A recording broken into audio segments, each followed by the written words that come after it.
Accused of being a terrorist with fake evidence, I played the hidden camera in court. My mother-in-law collapsed when the judge turned to her. My son looked up at me and said, "Mom says we'll be happier when you're not here anymore." That's when I knew they were planning something behind my back.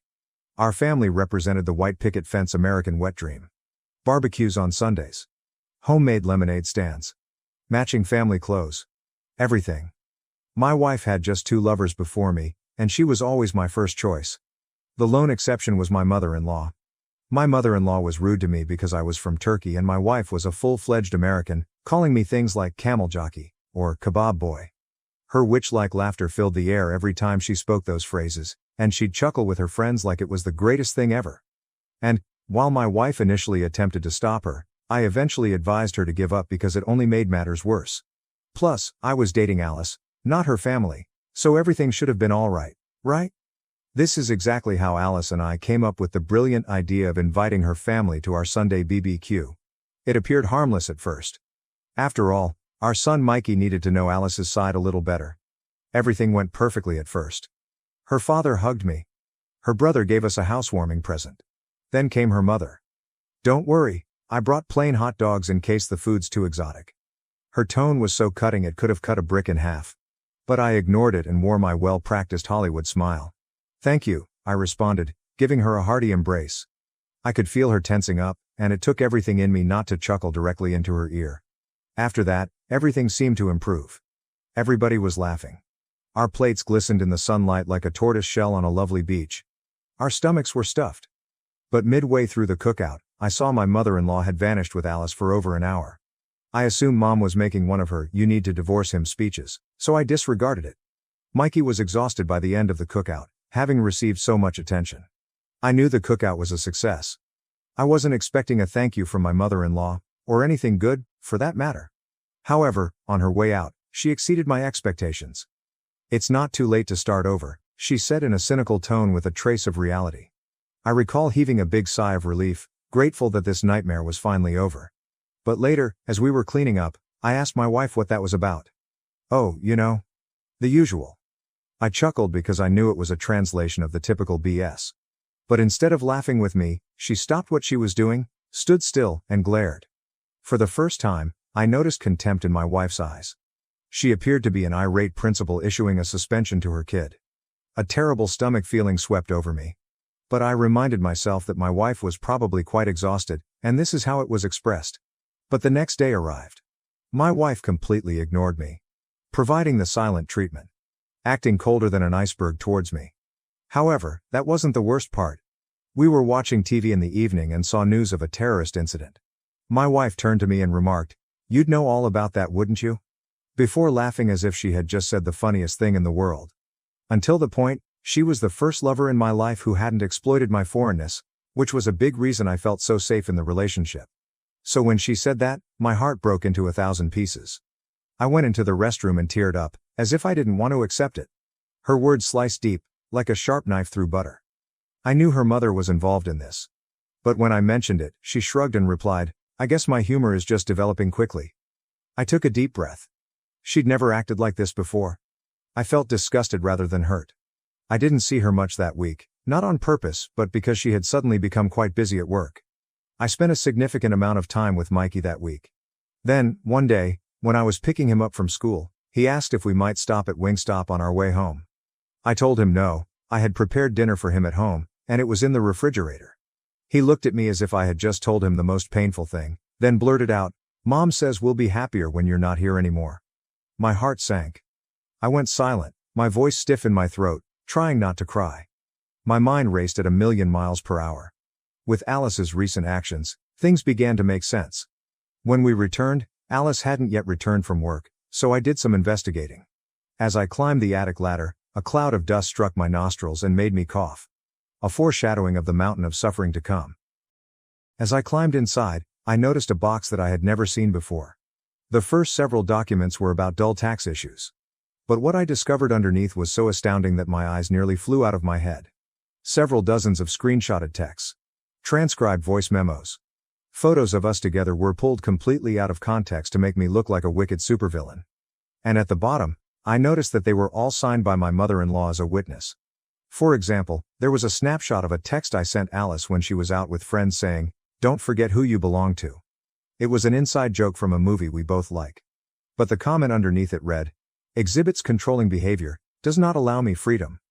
A photo of me looking angry, I was actually yelling at the TV during a football game, had the caption "Frequently displays rage. I fear for my safety," on the reverse. Every paper was signed at the bottom with "Witnessed by Catherine Williams, Alice's mother."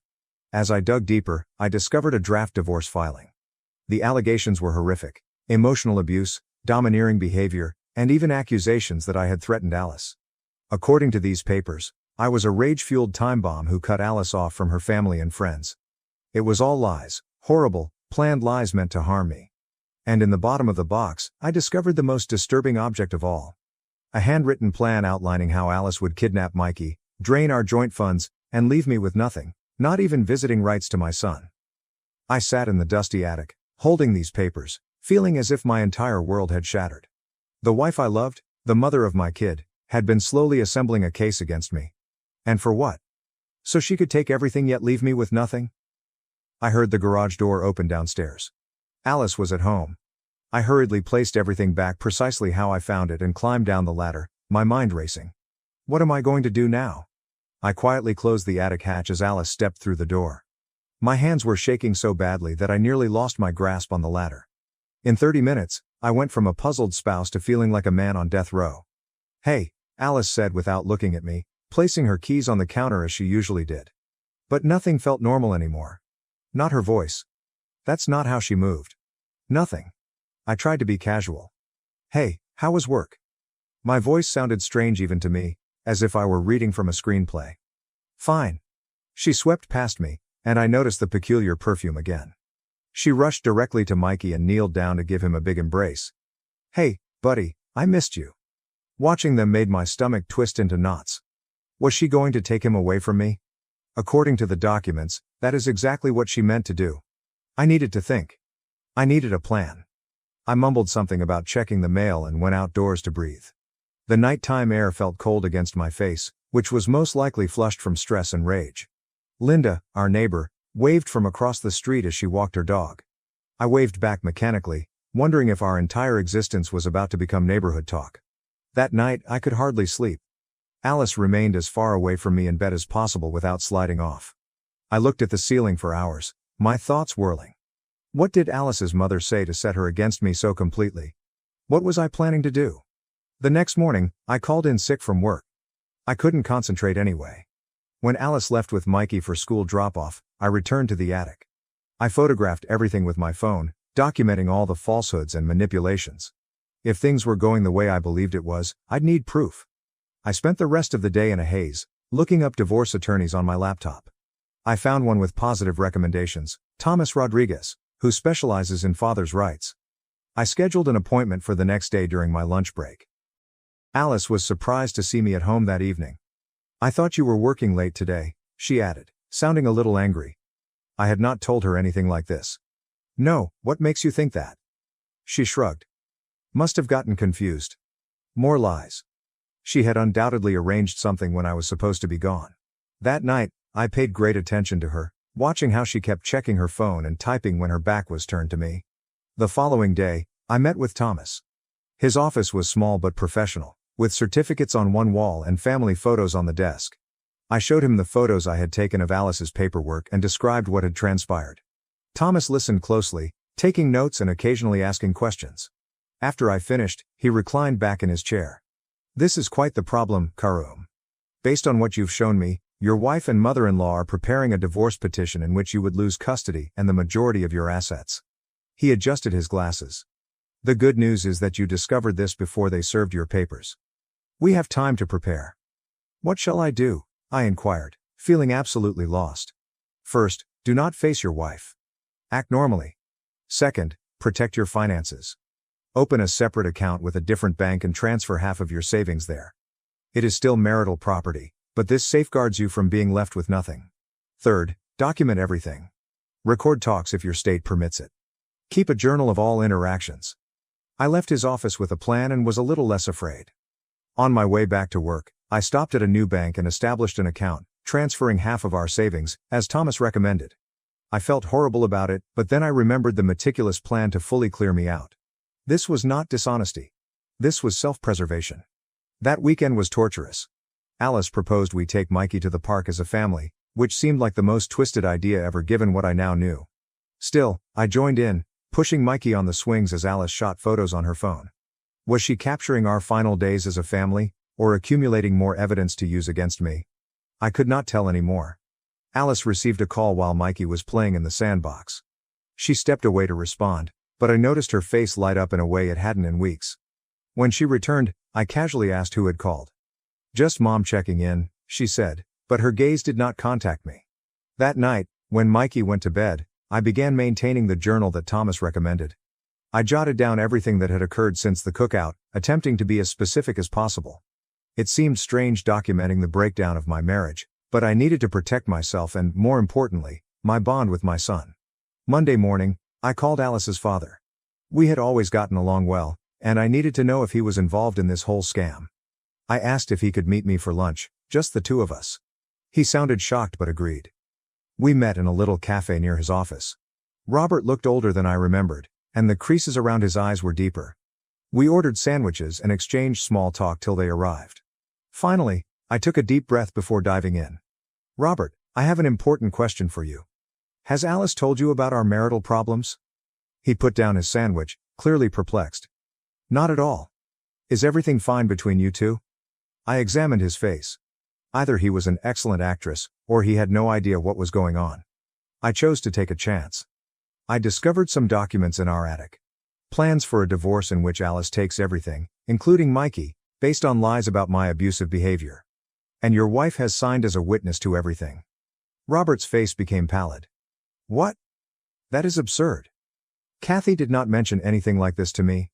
I showed him some images from my phone. As he swiped through them, his look shifted from amazement to something like rage. This is Evelyn's handwriting." He handed me back my phone. "Karum, I had no idea." I swore. "This is not right." "I don't know what to do," I admitted. "I adore Alice, but she's completely changed. And the prospect of losing Mikey?" My voice crackled unexpectedly. Robert leaned across the table and placed his hand on my arm. "I'll discuss it with Evelyn and Alice. This has gone too far." I shake my head. "Please don't." "Not yet. If they find out I found these records, who knows what they'll do next? I need to protect myself first." He nodded slowly. "I understand, but I want you to know that I'm not a part of this, and I do not support it. You have been a terrific spouse and father. Whatever Evelyn has planted in Alice's head is not proper." Having Robert as an ally took a great weight off my shoulders. Before we parted, he pledged to keep an eye out for any more scheming, without disclosing what he knew. Over the next week, I kept playing the role of the oblivious spouse. Alice was making more work calls in private and having quiet phone talks that ended suddenly when I entered the room. I kept a journal and checked in with Thomas on a regular basis. Then came another shocker. Alice's brother Mark texted me unexpectedly. "Hey man, can we get a beer tonight? I need to talk about something." We met in a sports pub a few towns away, where we would not run into anyone we knew. Mark appeared anxious, fumbling with his drink coaster. "So, what's happening?" I asked, attempting to seem casual. Mark took a long gulp from his beer. "My mom called me last night. She asked me to submit a statement saying I witnessed you verbally abusing Alice at family events." My heart fell. "And?" I told her she was insane. "I have never seen you be anything other than respectful to Alice. I'm not sure what's going on, but Mom was persistent. Alice is intending to leave you and wants documentation for the divorce." I told Mark what I discovered. He was as astonished as his father. "This is messed up, Karam. Mom has always been difficult, but this is the next level. What can I do to help?" We spent the following hour making plans. Mark agreed to pretend to comply with Evelyn's request while actually documenting all of her attempts to construct evidence against me. He'd also keep an ear out for any discussions about their timeline. On the way home, I experienced an unusual mix of feelings. My wife betrayed me, but I was moved by the support of her father and brother. I was no longer alone in this fight. When I arrived home, Alice was waiting with arms folded. "Where were you?" "Just having a beer with some guys from work," I lied, hating how easy it was now. "Robert is getting divorced. I need to vent." Something flashed before her eyes. "Divorce, huh? Poor guy. Yeah. I went to the bathroom to avoid additional discourse. In the mirror, I could scarcely recognize myself. The stress was taking a toll. I looked exhausted and older. This couldn't last much longer. The next day, I set up a little camera in our living room. Thomas had advised it, and while it seemed invasive, I needed to protect myself. I made sure it was legal in our state and set it up to only capture common sections of the house. That decision paid off sooner than I anticipated. 2 days later, when analyzing the video, I noticed Alice and her mother in our living room while I was at work. "I don't know, Mom," Alice said, her expression confused. "This feels wrong. He's never hurt me." Evelyn's voice was harsh. "Don't be naive, Alice. Men like him always show their true colors eventually. Remember what your cousin Jen went through? Better to get out now while you have the upper hand. Think about the settlement. You'll never have to work again. What about Mikey? Children are resilient. Besides, he'll be better off without that foreign influence." I watched in surprise as Evelyn removed documents from her bag that I had recovered in the attic. They spent the following hour expanding on the invented proof, with Evelyn advising Alice on what to write. Alice appeared to be uncomfortable at times, but her mother persisted.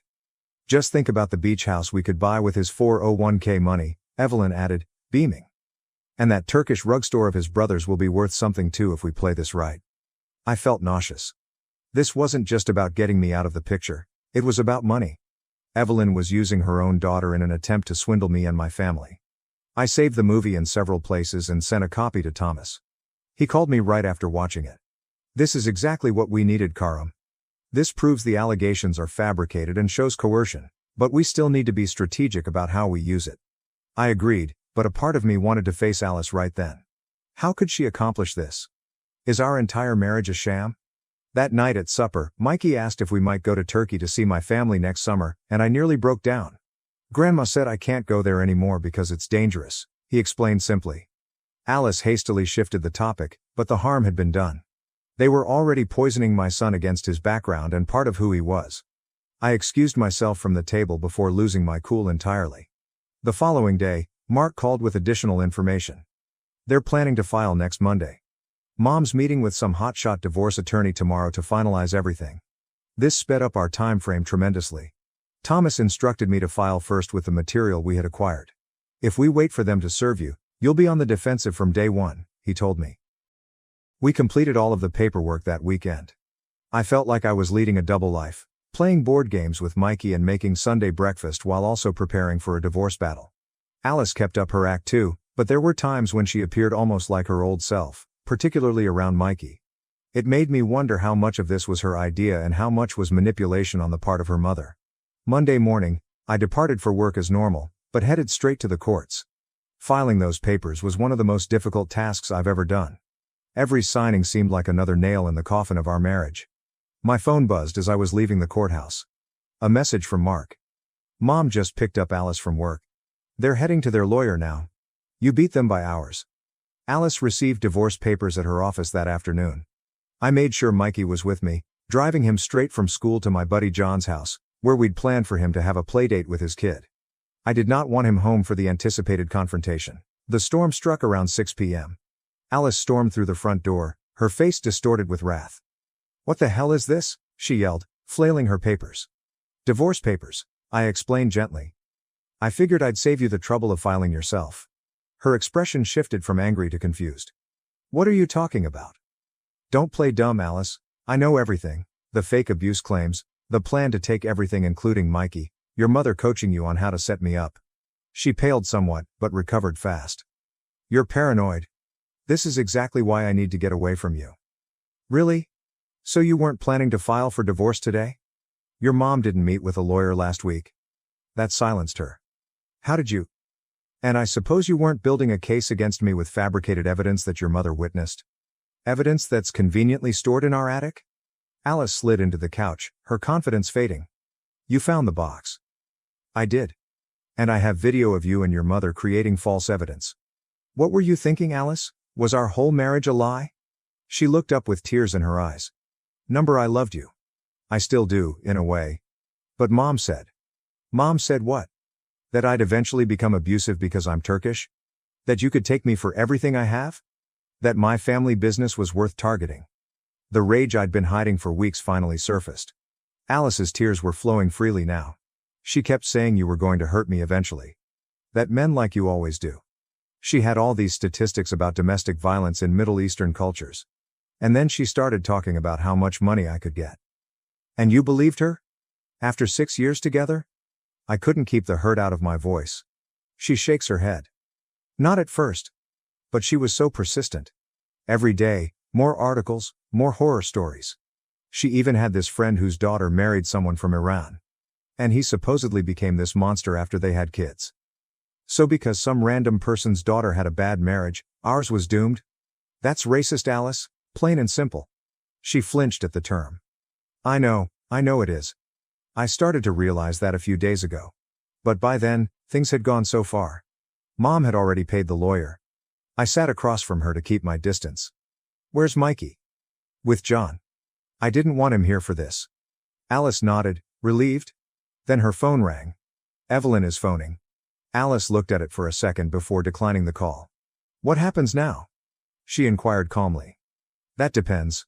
The papers I filed request joint custody and a fair division of assets. No false abuse claims. No attempt to destroy each other. But I can't just pretend this didn't happen. Alice, you have betrayed me in the worst way possible. Evelyn's SMS messages started buzzing through her phone. Alice eventually turned it off completely. I don't know if I want a divorce, she said quietly. These past few weeks, I felt like I'm losing my mind. Mom was always there, pushing and pushing. But when I'm alone, I miss you, the real you, not the monster she painted. I didn't expect that. I wanted to soothe her, yet our trust had been betrayed. I don't know if our marriage can recover from this, I told you. But I do know that your mother can never have this kind of influence in our lives again. Alice looked up sharply. You want me to cut off my mother? I want you to recognize how toxic she is. She nearly destroyed our family for money and her own prejudice. We talked for several hours that night. A painful, honest conversation about how we got here. Alice admits to feeling disconnected from her identity while living in our neighborhood with my large extended family. Evelyn had taken advantage of that vulnerability. But that doesn't excuse what I did, Alice said. I should have talked to you instead of plotting behind your back. It was nearly midnight when I picked up Mikey from John's. Alice and I had agreed on a tentative ceasefire. We'd go to counseling, both marriage and individual therapy, to help Alice work through her relationship with her mother. In the meanwhile, Evelyn is not welcome in our home. The following several days were unpleasant, yet curiously hopeful. Alice moved into the guest room to give us space while we figured things out. She called in sick from work and spent the day removing all of the evidence from the attic, breaking down in tears multiple times as she understood the gravity of what she had almost done. Evelyn, meantime, was on a warpath. She called repeatedly, showed up at our door, we didn't respond, and even attempted to contact Mikey's school. I recorded everything just in case. Then came the confrontation that we could not escape. Robert and Mark scheduled a family gathering at their home, but Evelyn was not invited. When we arrived, I was surprised to find Alice's sister Quinn, who had flown up from Seattle. We gathered around Robert's dining table, with tension thick enough to cut. I explained everything and showed them the video footage. Quinn appeared shocked. Mom tried to get me involved too, she admitted. Called last month asking if I'd ever seen Karam lose his temper. I told her she was being ridiculous. Robert cleared his throat. I've spoken with Evelyn. She admits to encouraging the divorce but claims she was just protecting Alice. I don't believe her, he said, looking directly at me. I'm sorry, Karam. This should never have happened. Alice was crying silently next to me. Not the false tears I had recently witnessed, but genuine guilt. Despite the tears, she spoke calmly. I made a terrible mistake. I let Mom's prejudice and greed cloud my judgment, and I nearly destroyed my family. She was staring at me. I don't expect forgiveness, but I am truly sorry. Mark leaned forwards. The question is, what now? Mom's not going to just back off. She has to, Robert stated firmly. I've made that clear to her. This ends now, or there will be consequences. Quinn nodded. We're with you, Karam. Whatever you decide about your marriage, you'll always be Mikey's father and part of this family. Alice's family provided overwhelming support. After years of feeling like an outsider, I was finally accepted, ironically, just as my marriage was crumbling. We departed with a lot to think about. On the way home, Alice asked, "Do you think we can ever get past this?" I grasped the steering wheel firmly. I honestly don't know. But for Mikey's sake, I'm willing to try. The road to re-establishing confidence would be arduous. In the following weeks, I noticed Alice gazing at her phone and wondered whether she was conversing with Evelyn.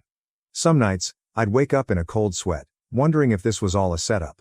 However, there were some positive moments. Alice discovered a therapist who specializes in toxic family ties. She began interacting with my family and made an attempt to learn Turkish cookery from my mother. Most importantly, she resisted Evelyn's repeated attempts to meddle. The turning moment occurred a month after the confrontation. Evelyn arrived at our house uninvited, shoving her way in when Alice answered the door. "This has gone on long enough," she declared.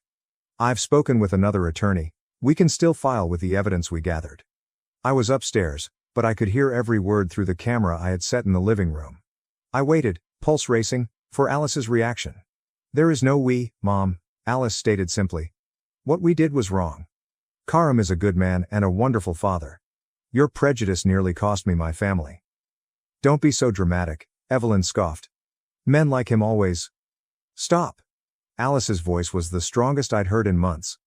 "If you can't respect my husband and the father of my child, then you need to leave. And don't come back until you can treat him with dignity." From my hiding place at the top of the stairs, I heard the front door opening. "This isn't over," Evelyn growled. "Yes, it is," Alice said, closing the door firmly. I waited a few minutes before heading downstairs. Alice sat on the couch, looking exhausted yet oddly lighter. "You heard?" she inquired. I nodded, sitting next to her. "Thank you." She took my hand carefully. "I meant every word. I've been so blind, Karim. I can't believe I almost threw away everything that matters. For what? Money. My mother's approval?"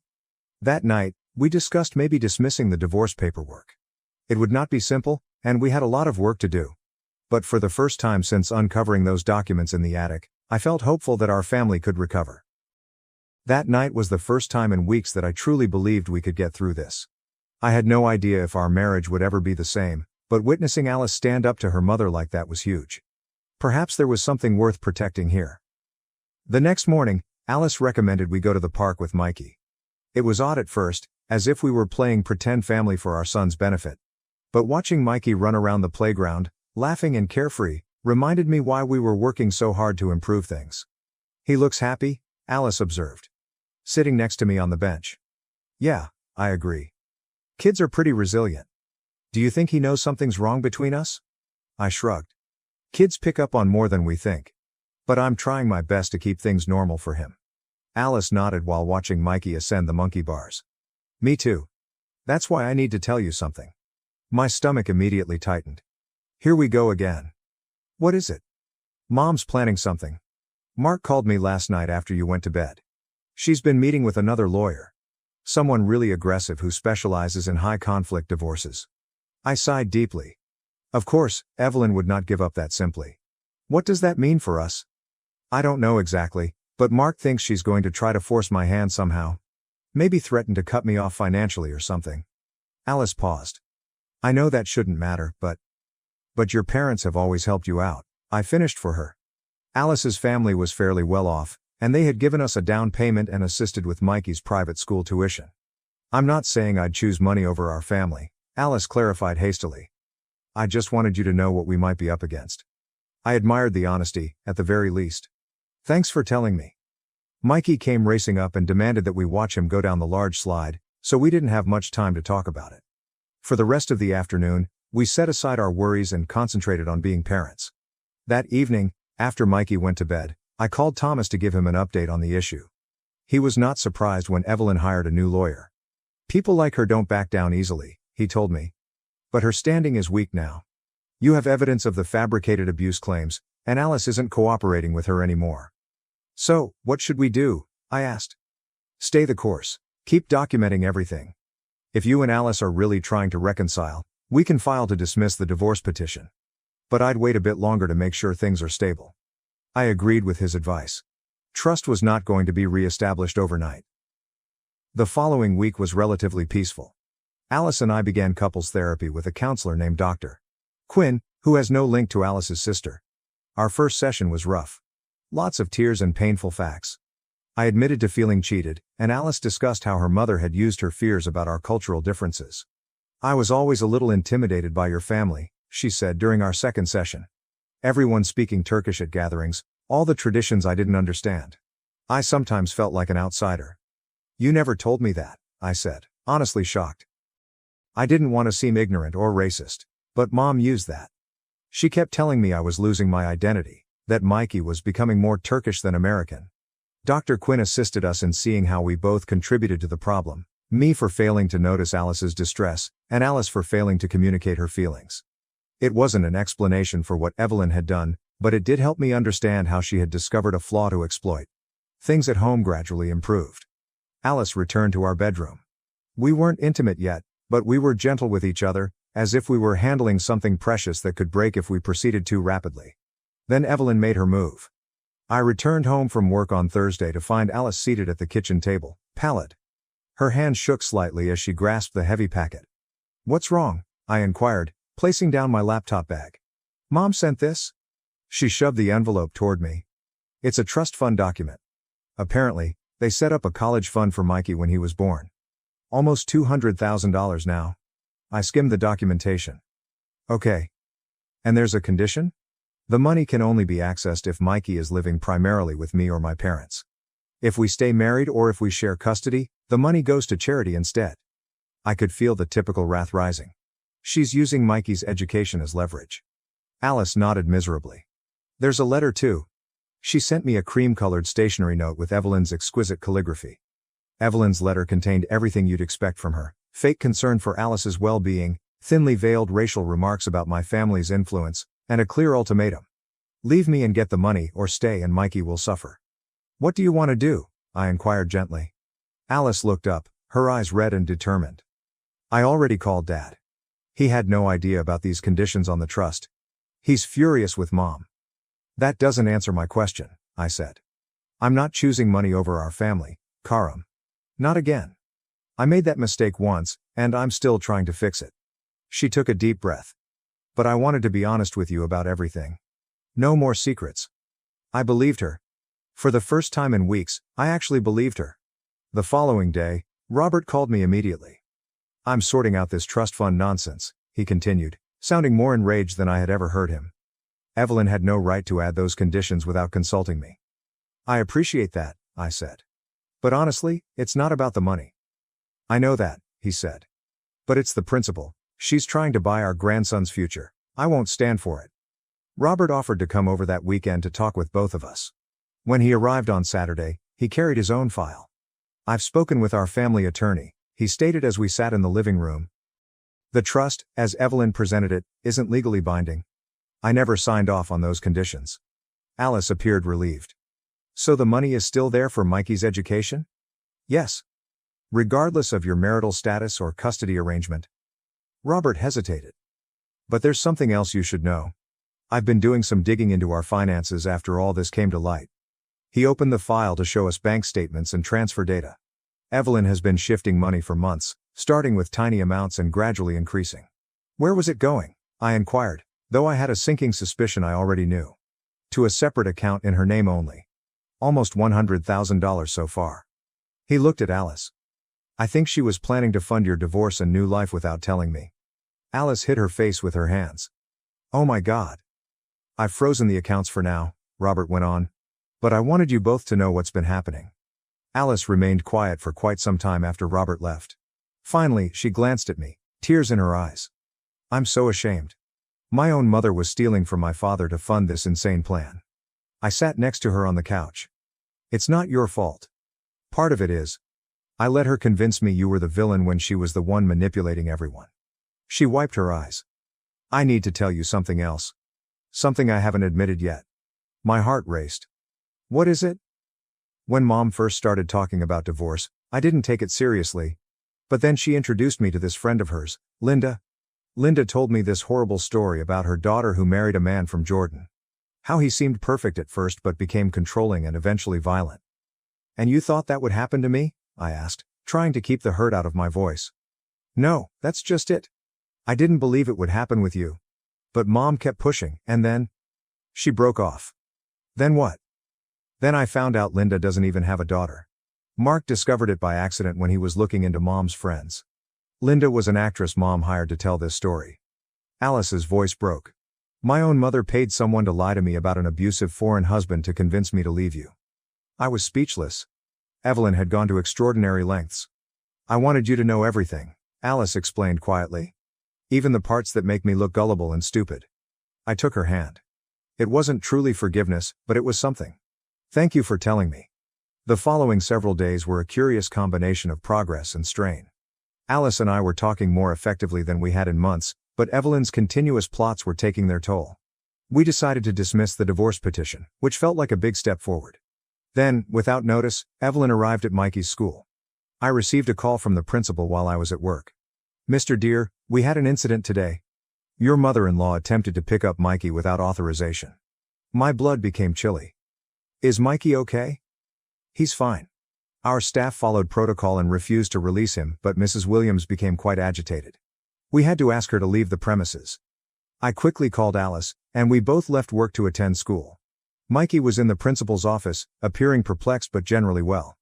Grandma came to school, he informed us. She said we were going on a special trip, but Mrs. Davis wouldn't let me go. Alice kneeled down to his level. Grandma didn't tell us about any trip, buddy. You did the right thing by staying with your teacher. Alice was shivering with anger on the way home. She tried to take our son without permission. I know, I replied, holding the driving wheel fiercely. This has gone too far, Karam. We need to do something. I agreed. That night, after Mikey was sleeping, we called Robert and Mark to update them. Robert was devastated. I don't recognize who Evelyn has become, he told me. First the money, now this. Mark was more pragmatic. You need a restraining order. Alice remarked. That feels extreme. But I could tell she was thinking about it. She tried to take Mikey from school without permission, Mark reminded her. What if she succeeds next time? The next morning, we caught up with Thomas again. He agreed that a restraining order was necessary due to Evelyn's growing behavior. We filed the paperwork that day, asking her to remain away from our home, Mikey's school, and our workplaces. The temporary injunction was issued promptly, but Evelyn might fight it at a court in 2 weeks. Thomas warned us it would be difficult. She'll most likely bring up the abuse allegations again, he said. Even though we have evidence they were fabricated. Be prepared for some ugly accusations. These 2 weeks were tense. We informed Mikey's school of the restraining order details and increased security measures at home. Alice was a nervous wreck, caught between protecting our family and confronting the prospect of taking legal action against her mother. Evelyn, meantime, went on the offensive. She called every family member and informed them that I was manipulating Alice and turning her against her own mother. Most people saw through it, particularly after Mark revealed what we know. But a few distant relatives supported Evelyn. The date of the hearing arrived. Alice and I dropped Mikey off with my brother Amit, who promised to keep him occupied with a visit to the aquarium. Alice squeezed my hand as we entered the courthouse.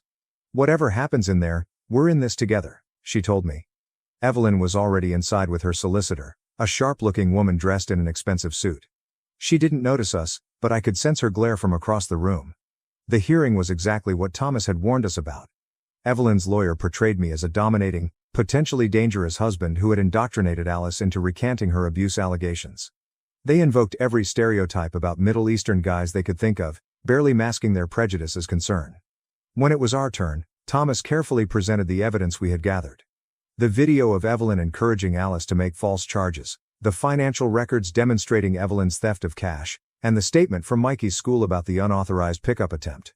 Judge Thornton, a no-nonsense older woman, listened intently to both sides' arguments. When all the evidence had been presented, she confronted Evelyn directly. Mrs. Williams, the evidence suggests you have engaged in a pattern of deception and manipulation aimed at destroying your daughter's marriage for reasons that appear to be primarily rooted in prejudice, she said with a straight face. Furthermore, your attempt to remove your grandson from school without parental permission is extremely concerning. Evelyn attempted to interrupt, but Judge Thornton hushed her with a look. The restraining order is granted for a period of 1 year. You are to remain at least 500 feet from your daughter, her husband, their child, their home, workplaces, and the child's school. Any violation will result in immediate consequences. She turned to face us. Mr. and Mrs. Dear, I suggest you pursue family counseling to address the damage this situation has caused. As we left the courthouse, I felt an odd combination of relief and grief. The restraining order would keep us safe, but the fact that we needed it at all was devastating, especially for Alice. I questioned her. Are you okay? as we walked to the car. She nodded slowly. I think so. It feels like the end of something, but maybe also the beginning of something better. Over the next few months, our lives progressively became more stable. With Evelyn legally obligated to stay away, we could concentrate on rebuilding our family without her influence. Alice maintained her individual treatment, coping with the complex feelings of essentially losing her mother while preserving her marriage. Robert sought a divorce from Evelyn, unwilling to forgive her financial dishonesty and her attempts to control their daughter. He became a frequent visitor to our home, rekindling his bond with Mikey and, quite unexpectedly, forging a friendship with my father. When my parents arrived from Turkey 6 months after the hearing, Alice and I reaffirmed our vows in a little ceremony in our backyard. Nothing fancy, just close friends and family honoring the fact that we made it through the storm. My brother Amit provided his amazing kebabs, Mark handled the music, and Quinn made everything look lovely. During the ceremony, Alice added her own surprise vow in halting but well-practiced Turkish. Her efforts to learn those few lines in my mother tongue moved me more than anything else. Later that night, after the visitors had left and Mikey had fallen asleep, Alice and I sat on our back porch, gazing at the sky. Do you think we'll ever completely get past this? She raised her voice. I thought about it for a bit. I don't know if get past is the right way to think about it. It happened. It changed us. But maybe it also made us stronger in some ways. Alice put her head against my shoulder. I'm still sorry. I know, I replied. But I'm not looking backward anymore. And I intended it. The trust had not yet been completely re-established, and it may never be fully restored. But Mikey was pleased. Alice and I were resolving our issues, and for the first time in a long time, our future looked promising. Evelyn eventually relocated to Florida once her divorce with Robert was finalized. We learned through Mark that she had joined a society for parents estranged from their ungrateful children. Apparently, she had encountered plenty of people who refused to own their own poisonous actions. We renewed the restraining order even though Evelyn had made no attempts to contact us directly. Alice looked unhappy when Mother's Day advertising came, and Mikey occasionally inquired about his other grandmother. Those moments were difficult, but they got less common over time. The most unexpected effect of the struggle was how close I became to Alice's father and siblings. Robert frequently joined us on Sunday dinners. Mark became my regular golf partner, and Quinn returned from Seattle to be closer to family, becoming Mikey's favorite aunt. Alice and I were far from perfect, but we were working on it. One night, as we were getting ready for bed, Alice discovered an old photo of us from when we were dating, young and carefree, standing in front of my parents' restaurant in Turkey during her first visit. We looked so happy, she remarked longingly. We were, I said, glancing over her shoulder at the photograph. And we will be together again. She turned to face me with a serious expression. I almost threw this away. All of it. For what? My mother's approval? Money? I shake my head. It doesn't matter anymore. You didn't throw it away. That's what counts. And as I held my wife in my arms that night, I knew everything would be fine. Not because everything was magically repaired or because we had forgotten what had happened, but because we had both chosen to fight for our family even though it would have been easier to walk away.